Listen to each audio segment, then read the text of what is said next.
بسم الله الرحمن الرحیم. نن زموږ د علم النحو 169 نمبر درس دی او د عوامل لفظي دریم قسم اسماء عامله او باز شروع دی. په اسماء عامله کې مونږ ویلو اسماء عامله 11 دي، نو په هغه 11 کې مونږ د دې نه مخکې درسونو کې دوه وي، یو هم اسماء شرطیه وي او دویم قسم مو وي اسماء افعال. نن به ان شاء الله مونږ وایو اسم فاعل، دریم نمبر به وایو اسم فاعل. خو د اسم فاعل نه مخکې یو خبره باندې ځان پوهول لازمي دي. یو وي فاعل، یو وي اسم فاعل. فاعل چاته وایي، اسم فاعل چاته وایي. کله چې یو فعل یو اسم له رفع ورکوي که نه، نو هغه اسم چې دی هغه ته فاعل وایي، او چې کوم هغه د اسم فاعل هغې ته وایي که نه چې د هغې یو خاص گردان کیږي، د هغې هغه خاص دغه وي صیغې وي، لکه ضاربون، ضاربان، ضاربونه. او چې کوم فاعل وي لکه ضربه زیدون، دا زیدون اوس فاعل دی، دا اسم فاعل نه دی، دا فاعل دی. او د اسم فاعل څه ته وایي چې هغه خاص صیغې وي او د هغې هغه خاص گردان کیږي، لکه ضاربون، ضاربان، ضاربونه، ضاربتون، ضاربتان، ضارباتون. داسې قائمون، قائمان، قائمونه، قائمتون، قائمتان، قائماتون. دغه شانتې د ثلاثي مزید فی نه مکرمون، مکرمان، مکرمونه، یا داسې بل دغه دیجي. نو دغه ته اسم فاعل وایي. اسم فاعل هغه خاص اوزانو ته وایي، هغه خاص گردان ته وایي چې کوم د دغه صیغو پوره گردان کیږي، د اسم فاعل پوره گردان کیږي، د فاعل نه کیږي. لکه مثلا ګوره فاعل دی ته وایي ضربه زیدون، زیدون، دا ضربه فعل دی او دا زیدون ورله فاعل دی. ٹھیک شوه. او اسم فاعل څه ته وایي؟ اسم فاعل وایي لکه ګورئ زیدون ضاربون، دا ضاربون اسم فاعل دی. نو په دې اسم فاعل کې دا اسم فاعل دی، اسم فاعل دی، او په دې کې دننه هو ضمیر فاعل دی، هو ضمیر فاعل دی. څنګه چې د فعل فاعل وي داسې د اسم فاعل خپل فاعل وي. ضاربون هغه یو وخلو والا سړی، ضاربانی هغه دوه سړي، هغې کې بیا ضاربانی کې بیا هما فاعل دی یا الف پکې دا فاعل دی. ضاربونه کې دا واو فاعل دی. ضاربتون کې دا هي ضمیر فاعل دی. ضاربتان کې الف فاعل دی. ضارباتون کې دا هن فاعل یا آت، دا آت چې الف دی دغه پکې فاعل دی. نو ګورئ جی دا دیتا اسم فاعل وای. او دا یو چې دی ضربه زیدون کې دا فاعل دی، دا یو فاعل دی. فاعل هغې ته وایي چې فعل ولا رفع ورکوي، فعل ولا رفع ورکوي. او اسم فاعل هغې ته وایي خاص گردانونه چې وي. نو لکه ضاربون، ضاربان، ضاربونه، ضاربتون، ضاربتان، ضارباتون، دغه ته اسم فاعل وایي. نو تا ته اوس وایي چې د اسم فاعل باس درته کوي چې د اسماء عامله او دریم قسم اسم فاعل دی. نو ګورئ دا اسم فاعل، دا اسم فاعل د فعل معروف په شان عمل کوي، دا اسم فاعل د فعل معروف په شانتي عمل کوي. څنګه چې فعل معروف عمل کوي دغه شانتي اسم فاعل هم عمل کوي. یعنی څنګه چې فعل معروف فاعل له رفع ورکوي، څنګه چې فعل معروف فاعل له رفع ورکوي، مفعول له نصب ورکوي، همدغه شان اسم فاعل هم خپل فاعل له رفع ورکوي او مفعول له نصب ورکوي. کوم عمل چې فعل معروف کوي هماغه عمل اسم فاعل هم کوي. فعل معروف نه پس اسم رفع، دا فعل معروف اسم لرفع او مفعول لنصب ورکوي، فاعل لرفع او مفعول نصب ورکوي. همدغه شان اسم فاعل هم فاعل لرفع او مفعول لنصب ورکوي. خو د اسم فاعل دپاره به دوه شرطونه ضروري وي. د اسم فاعل دپاره به دوه شرطونه ضروري وي چې کله اسم فاعل خپل فاعل لرفع او مفعول لنصب ورکوي، خو د ده به بیا خپل شرطونه وي، دوه شرطونه به وي. اول شرط دا چې د اسم فاعل معنی به د حال یا د مستقبل وي. هغه د تیره شوي زمانې دغه به نه وي، معنی به نه وي، د ماضي معنی به نه وي، یا به د حال معنی وي د اسم فاعل. دا شرط دی چې د اسم فاعل به کله خپل فاعل یا فاعل لرفع او مفعول لنصب ورکوي. نو د دې اول شرط دا دی چې دا اسم فاعل معنی به د حال وي، یا به د مستقبل وي، یا به د موجودي زمانې وي، یا به د راتلونکي زمانې وي. او دویم شرط، اول شرط خو دا، دویم شرط دا دی چې اسم فاعل به په شپږو څیزونو اعتماد کوي، د اسم فاعل به په شپږو څیزونو اعتماد وي. دویم شرط دا دی چې د اسم فاعل به په شپږو څیزونو اعتماد وي، یا چې د شپږ څیزونه مخکې وي، چې د اسم فاعل نه شپږ څیزونه مخکې وي. کم څیزونه چې د اسم فاعل نه مبتدا مخکې وي نو اسم فاعل به خپل فاعل له رفع او مفعول له نصب ورکوي. چې د اسم فاعل نه مخکې موصوف وي نو اسم فاعل به خپل فاعل له رفع او مفعول له نصب ورکوي. د اسم فاعل نه مخکې موصول وي نو اسم فاعل به خپل فاعل له رفع او مفعول له نصب ورکوي. د اسم فاعل نه مخکې چې ذوالحال وي نو دا اسم فاعل به خپل فاعل له رفع او مفعول له نصب ورکوي. د اسم فاعل نه مخکې چې حمزه استفهامیه وي، حمزه استفهام د سوال دپاره چې کوم حمزه راځي نو بیا به دا اسم فاعل خپل فاعل له رفع او مفعول له نصب ورکوي. او چې کله د اسم فاعل نه مخکې حرف نفي وي نو اسم فاعل به بیا خپل فاعل له رفع او مفعول له نصب ورکوي. او کم عمل چې قام فعل یا ضربه فعل کولو، قام فعل به چې کوم عمل کولو یا ضربه فعل به کوم عمل کولو همدغه عمل به اسم فاعل قائمون یا ضاربون هم کوي.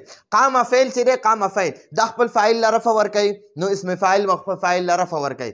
ضربه فعل دا خپل فاعل له رفع او مفعول له نصب ورکوي نو دا اسم فاعل به خپل فاعل له رفع او مفعول له نصب ورکوي. دا قام فعل لازم دی او ضربه فعل متعدی دی. په دې باندې مخکې بحثونه مونږ کړي دي. فعل لازم باره کې بحث کړی، فعل متعدي باره کې بحث کړی. همدغه عمل به اسم فاعل قائمون او ضاربون هم کوي. ټیک شو جی. اوس د دې شپږو څیزونو مثالونه سره د ترکیب په کم چې اسم فاعل اعتماد کوي، په کم چې اسم فاعل اعتماد کوي نو هغه دا شپږ مثالونه هم لیکلي. د دې به انشاءالله ترکیب هم کوو، په دې باندې به اوس پوه هم شئ. نو ګورئ د مبتدا مثال چې د اسم فاعل نه مخکې مبتدا وي نو بیا به دا فاعل خپل فاعل له رفع او مفعول له نصب ورکوي. نو ګورئ دا زید مبتدا دی، زید مبتدا، قائم اسم فاعل، اسم فاعل، قائم اسم فاعل، ابو مضاف، ابو مضاف دا ها ضمیر مرفوع، ها ضمیر مجرور متصل، مجرور متصل دا دی مضاف سره متصل دی کنه نو دا مجرور متصل محلن دغه دی مجرور دی، دا مضاف الیه دی، دا ها ضمیر مضاف الیه نو دا مضاف او مضاف الیه دا د دې اسم فاعل د پاره فاعل شو، د اسم فاعل د پاره فاعل شو. نو قائمون اسم فاعل د خپل فاعل سره، قائمون اسم فاعل د خپل فاعل سره شبه جمله شو. دا به بیا شبه جمله، شبه جمله معنی چې جملې مشابه وي. ٹھیک شو، جمله به نه وي د هغې جملې مشابه به وي نو شبه جمله دا به شبه جمله شي. دغه شبه جمله به بیا خبر شي، د مبتدا لپاره به خبر شي. نو دا مبتدا به د خپل خبر سره جمله اسمیه، جمله اسمیه خبریه شي. دا ځای ډېر کم دی ځکه لږ په د مختصر لږ ځای کې لیکمه. نو ګورئ جی دلته کې ګورئ دا قائمون اسم فاعل دی، د ده نه مخکې دا مبتدا ده. نو کله چې د دې قائمون اسم فاعل نه مخکې مبتدا وي که نه نو دا قائمون به خپل فاعل له رفع ورکوي. نو دا فاعل ابو دی، ابو دا ابو چې دی اسماء سته مکبره موحده کې د دوی مونږ دغه ویلي دي د ترکیب د اعراب هم ویلي چې کله ابون وي ابون دا چې کله یو د یای متکلم نه علاوه بل یو اسم ته مضاف وي نو دا به په حالت رفعي کې به ابو وي، حالت نسبي کې به ابا وي، حالت جري کې به ابي وي. نو دا اوس د قائمون دپاره مضاف جوړیږي او د فاعل جوړیږي او فاعل همیشه مرفوع وي. نو دا ابو مضاف، دا ها ضمیر مضاف الیه، مضاف مضاف الیه دا فاعل شو د قائمون اسم فاعل دپاره. قائمون اسم فاعل د خپل فاعل سره دا شبه جمله شوه، شبه جمله. دغه شبه جمله بیا خبر شو. نو زیدون مبتدا د خپل خبر سره جمله اسمیه خبریه شوه. اوس ګورئ بیا دا دلته کې دا قائمون چې دی دا د قام فعل اسم فاعل دی، دا د قام فعل نه جوړ شوی دی. نو دا قام فعل چې دی دا لازم دی، دا فعل لازم دی. او دا ضاربون فعل متعدی دی، د ضربه فعل نه جوړ شوی. ضربه فعل متعدی هغې ته وایي چې هغه د فاعل سره مفعول هم غواړي او فعل لازم صرف فاعل غواړي مفعول نه غواړي. ٹھیک شو. نو اوس دلته کې ګورئ دا دوه مثالونه موږ له راکړي، یو د فعل لازم راکړی، یو یې د فعل متعدي راکړی. نو دا دلته کې اوس دا زیدون مبتدا دی، مبتدا زیدون مبتدا، دا ضاربون اسم فاعل، ضاربون اسم فاعل، ابو مضاف، ابو مضاف دا ها ضمیر مضاف الیه، دا مضاف مضاف الیه، دا د اسم فاعل دا مضاف مضاف الیه د اسم فاعل د پاره فاعل شو او د عمرن ورلا مفعول به شو د عمرن مفعول شو ٹھیک شو جی نو ضاربون اسم فاعل د خپل فاعل او مفعول به سره د خپل فاعل ضاربون اسم فاعل د خپل فاعل او مفعول به سره دا شبه جمله شو دا څه شو شبه جمله د زید مبتدا لپاره خبر شو نو زید مبتدا د خپل خبر سره جمله اسمیه خبریه شو جمله اسمیه خبریه شو ٹھیک شو جی اوس چې ګورئ دلته کې ګورئ د ضاربون اسم فاعل نمخ کې مبتدا مثال شو چې کله د ضاربون د اسم فاعل نمخ کې مبتدا وي نو بیا به د ضاربون اسم فاعل د خپل فاعل له رفع ورکوي نو ګورئ ابو له رفع ورکړې ده اوس چې کله اوس دویم نمبر د موصوف مثال لکه مررت برجل ضارب ابوه بکرا نو ګورئ دا مررت فعل دی فعل با فاعل او دا تا ضمیر مرفوع متصل محلا فاعل ٹھیک شو دا با حرف جر رجل موصوف دا موصوف شو وګورئ دلته دا ضاربین اسم فاعل دی د نه مخکې دا موصوف راغی نو تا ته وایي چې کله د اسم فاعل نه مخکې مبتدا وي نو اسم فاعل به خپل فاعل له رفع ورکوي او چې کله د اسم فاعل نه مخکې موصوف وي نو بیا به اسم فاعل خپل فاعل له رفع ورکوي مفعول له به نصب ورکوي چې کله متعدي وي نو دا ضاربین اسم فاعل او ابو مضاف دا ها ضمیر مضاف الیه دا مضاف او مضاف الیه دا د اسم فاعل د لپاره فاعل شو او دا بکرن د اسم فاعل د لپاره مفعول شو نو دا اسم فاعل د خپل فاعل او مفعول به سره دا شبه جمله دا صفت شو د دې موصوف رجلین موصوف د لپاره رجلین موصوف د خپل صفت سره دا مجرور شو څه شو مجرور شو د حرف جر د لپاره حرف جر د خپل مجرور سره دا د مررت فعل متعلق شو نو مررت متعلق دې ته به زه ولیکم متعلق نو مررت فعل د خپل فاعل او متعلق سره جمله فعلیه خبریه ٹھیک شو جی اوس دغه دا 3 نمبر چې کله د اسم فاعل نمخ کې اسم موصول وي موصول نو اوس ګورئ جی د اسم موصول مثال دا جاء فعل دی ٹھیک شو دا نون چې دی دا دې ته وایي نون وقایه او دا یا ضمیر منصوب متصل دا مفعول به دا الف لام چې القوم نه دی القوم په دې القوم باندې چې کوم دا الف لام دی کنه نو دا الف لام د الذی په معنا کې دی د الذی اسم موصول نو دا الف لام الذی اسم موصول شو دا موصول شو او موصول چې دی هغه صله غواړي نو دا قوم چې دی دا قوم مضاف دی اسم فاعل دی ٹھیک شو ګورئ دلته کې دا اسم فاعل نه مخکې موصول دی نو دا اسم فاعل به خپل فاعل له رفع ورکوي نو دا ابو مضاف او دا ها ضمیر مجرور متصل دا مضاف الیه دا مضاف او مضاف الیه دا د القوم اسم فاعل د لپاره دا دغه شو فاعل شو دا ابو مضاف او دا ها ضمیر مضاف الیه دا مضاف الیه دا فاعل شو د قوم اسم فاعل د لپاره نو دا اسم فاعل چې دی دا د خپل فاعل سره اسم فاعل د خپل فاعل سره دا شبه جمله شو دا به شبه جمله دا دغه شو موصول د لپاره صله شو نو دا موصول د خپل صله سره د جاء فعل لپاره فاعل شو جاء فعل د خپل فاعل او مفعول سره جمله فعلیه خبریه شو جمله فعلیه خبریه ٹھیک شو جی اوس دا جاء فعل دا نون وقایه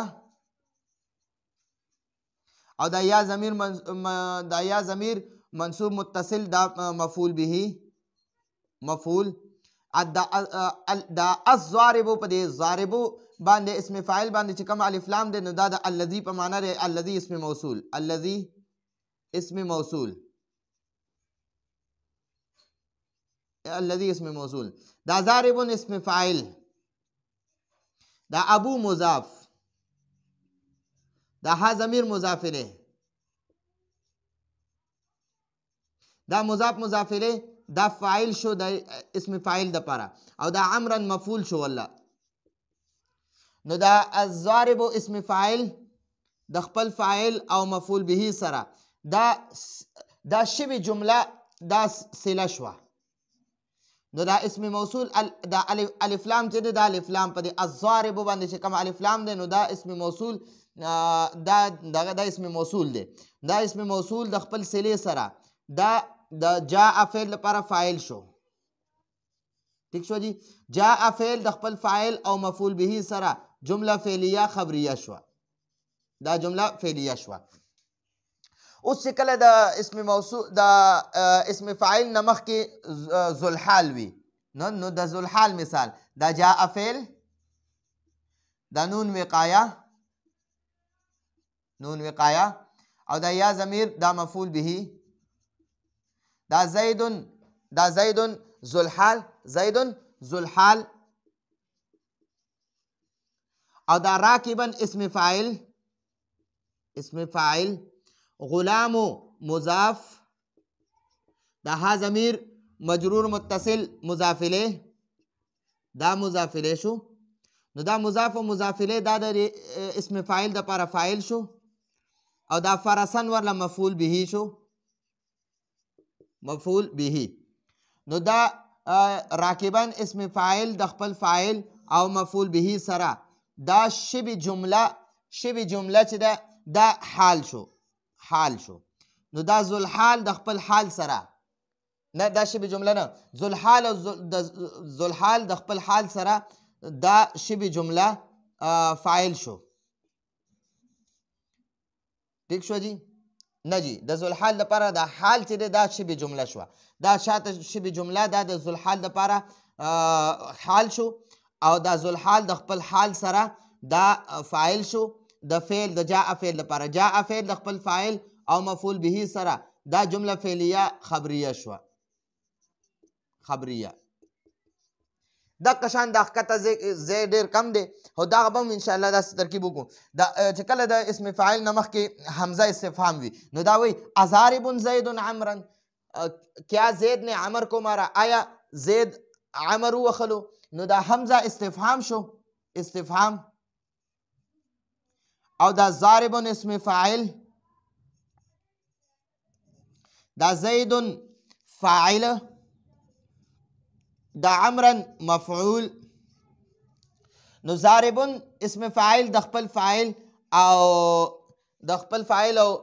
مفعول سره دا ضارب اسم فاعل د خپل فاعل او مفعول سره دا مبتدا شو نو دلته اوس د لپاره خبر نشته دا جيبه غونته کې ترکیب دی دا ضارب اسم فاعل د خپل فاعل او مفعول سره دا خو مبتدا شو چې دا مبتدا شو اوس خبر ورلسه شو نو اوس د جمهور رای دا چې دا زیدون ورلا قائم مقام خبر شو نو دا اسم فاعل د خپل زیدون قائم مقام خبر سره دا جمله اسمیه خبریه شو دقه شانته دا دویم ترکیب هم دی دا ما حرف نفی دا قائم اسم فاعل او زید ورلا فاعل قائم اسم فاعل د خپل فاعل سره دا جمله دا چې دا مبتدا شو قائمون د خپل قائمون اسم فاعل د خپل فاعل سره دا مبتدا شو بیا ورله خبر څه شو نو دقه زیدون چې دی کنه دا نحات چې څومره دي نحویان د نحوی چې کوم ماهرین دي هغوی وایي چې دا زیدون ورله قائم مقام خبر دا ورله قائم مقام خبر شو نو دا اسم فاعل د مبتدا او خبر دا جمله اسمیه خبریه شوه. نو دا زمونږه د اسم فاعل باسو. راتلونکي درس کې به انشاءالله د اسم مفعول باس کو. نو راتلونکي درس پورې اجازت غواړو. هذا هو المرام والله اعلم بحقیقة الكلام.